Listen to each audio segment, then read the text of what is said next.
Yeah, the whole time I was growing up. And I suppose the more aware I became of what was going on. So basically, every time you switch the news on, the news was just full of murder. Constantly, every day, somebody being murdered. So, but the thing that I find really difficult to cope with just was that on a day-to-day basis, when you're out and about in the world, everyone was really nice and really friendly and really normal. And then you watch the news and you suddenly find out that people are being kneecapped and shot. And then I was thinking, but the people who are doing that are the people I'm seeing around me every day, walking about the streets, smiling. And yeah, it started to really get to me that there was this hidden violence and it was really extreme, happening all the time. And that everyone was just carrying on as if it was not happening. And I left to go to art college, and I remember feeling just instant relief to be out of there. Because you could, and every time on the holidays when I was at college coming home, of course I wanted to come home and see my family and be home again. But the minute I stepped off the boat, I could feel the tension straight away again. It's constantly obvious there'd be roadblocks or security fences or army on the streets and things. And yeah, I just couldn't really cope with that, just that permanent tension in the air. So yeah, I left. Well, there was kind of low level, when you go into the centre of your town, and there are men in uniform crouched down on street corners with guns, and you're just going down the shops type thing. So there was a constant army presence on the streets every day. If you went into the main shop, you would get searched. They would even search children. I grew up in a town called Portadown, which is right in the middle of Northern Ireland, just below the big loch that's in the centre of Ireland, Northern Ireland, called Loch Ness. So I just lived just south of that. The town that I grew up in was a very divided place, and where my council housing estate was, which was a very Protestant estate, which was on the border of a very large, predominantly Catholic estate. When I was growing up, it didn't really mean anything to me. I just sort of ran about the place. But then suddenly, a fence, a very large fence appeared. Like, it seemed huge to me as a child. Might have been 10 foot tall or something like that. And I couldn't really understand why this fence had suddenly appeared. And then it was because to keep the two communities separated. But almost, even me at that age, I was thinking putting big fences up is actually not really helping the situation, because it then makes people feel like in opposition with someone else, even though you don't really know why. But yeah, it was... Well, the back of my house was kind of where the fence was. On the other side was... So there were lots of, things being thrown across the fence, and petrol bombs occasionally, and lots of helicopters hovering above the estate at night. It definitely felt like it was a place under siege.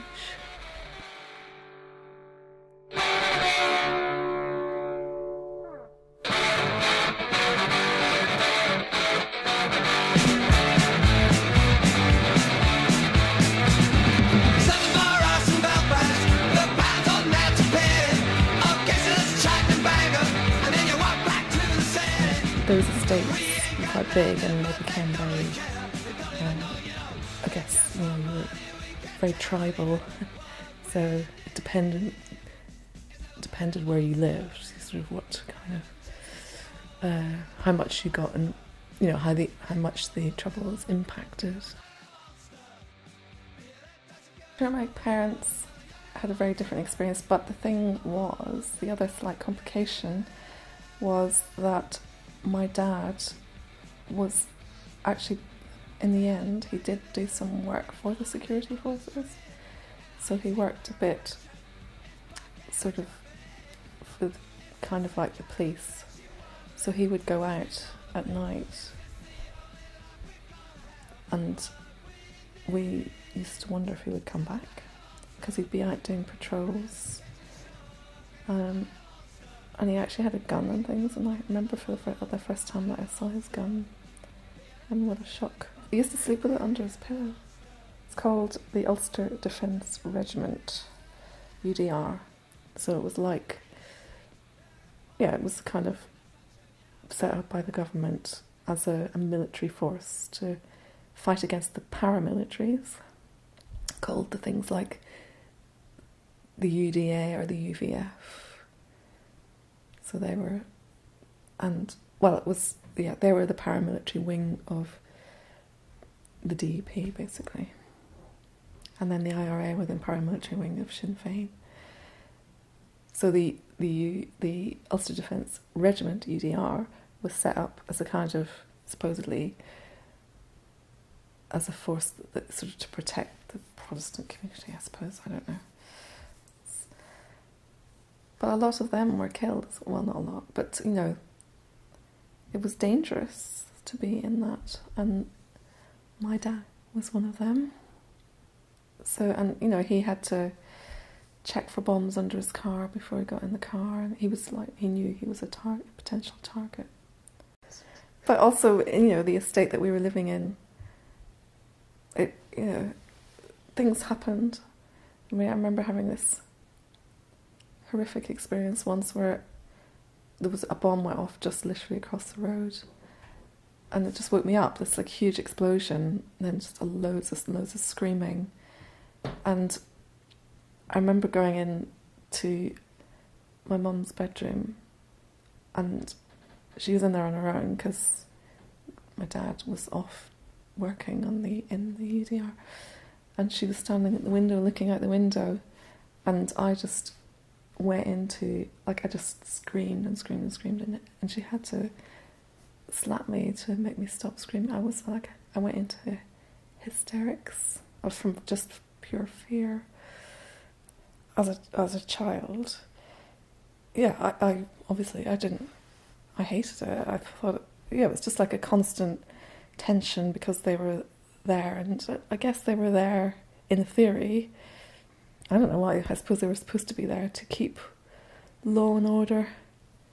But it just, well, because the violence was becoming, because the IRA in particular had been a big, you know, like, they'd become very active. So I suppose it was a way to protect civilians. But I mean, the IRA were very, very targeted in their attacks. You know, they didn't particularly they attacked people who were related to the security forces, so it was like this ridiculous vicious circle. I suppose there have been terrible atrocities like the one in Enniskillen in the 90s where the whole town centre was just blown up and a lot of people died, you know. So on a day to day that was like constant, and there were also constantly, if you were in the shop buying your groceries, quite often there'd be bomb scares, so you would have to, and they gave you warnings, so they would say, we've just had a warning, there's a bomb in the shop, so everyone had to get out, and then the police would come and try and defuse the bomb if there was one. More often than not, it was kind of like a false alarm, and you just got to go back in again. But yeah, it was a bit weird, really, when you think about it, like on a day-to-day, just this low-level tension at all times, and made very visible through these fences or the army on the streets. But then there were definitely peak moments when the violence became like really visible, and that was during like marching season in particular, because where I was living, it's like a key marching route for the Protestant community, and they loved to march right down the middle of the Catholic community. And of course it was a very aggressive act to go and march through someone else's kind of territory. So of course the Catholic community weren't very happy about that, so they fought back. And it was just horrific, just like days of violence. So the summer was the marching season, and that's when you knew it was going to get aggressive. And then they would like build these huge bonfires in the streets and set fire to them, like massive fires. And the paramilitaries would turn up with their guns and their face masks and pose about, acting like aggressively, like showing off basically. I think obviously, the more time passes, the more things get easier. And I know there's been an awful lot of activity to kind of integrate communities. So actually one really good thing that happened to me was I was very lucky in the school that I went to. It was a very experimental school that was set about within and was built, purpose built to kind of integrate the children of two communities. So it's 50% Catholic intake, 50% Protestant. And that was really an amazing experiment. And there were many of such kind of experiments to try and bring the communities closer together. So I think it is a bit better than it was. But of course I can't say now because I've been out of it for so long. I moved to Scotland because there were students from Northern Ireland who were going over to Edinburgh or Dundee. So it was quite normal for people to head out over there rather than England. So I guess, it felt like a sort of a relatively familiar world, but people were really genuinely oblivious to the level, of what day-to-day life in Northern Ireland was like at that time. Like, really, nobody knew. Unless you were in it, you didn't really... I mean, obviously people saw the news and saw that there were bombings, but on a day-to-day basis, it was a really hard place to live in, and people just weren't aware of what was there. So going back last year with that group of colleagues, the people were still talking about the stories of things that happened, and they haven't got over it. It was like a generation has been totally traumatised, and it's still there's still undercurrents of violence. There's still occasional bombings. There's still people. We went the week before someone had been murdered in the car park. So it's still not completely resolved. It's nowhere nearly as bad as it was. But yeah, it's there's a lot of trauma left, I think. I'm trying to think if there's some bright things. I mean, obviously I had my friends, and that was good, and there was a very strong sense of community in these estates, and I got to run kind of wild and just be out all the time, just running about the place. And the school was definitely a refuge, because it was this amazing school that I was very lucky to go to that had an arts-based curriculum. So we did a lot of art, put plays on all the time. We played about 7 instruments. I played multiple instruments. It was a really amazing school, and that was just, I think that's why I love education so much and the arts so much, because it was a refuge. That was a lot.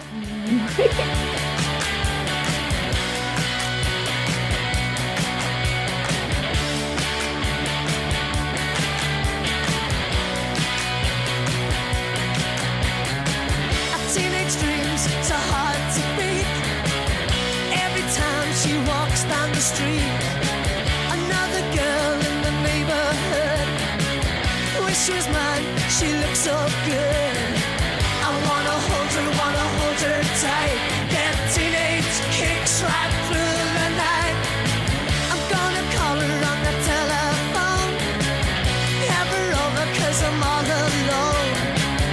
need excitement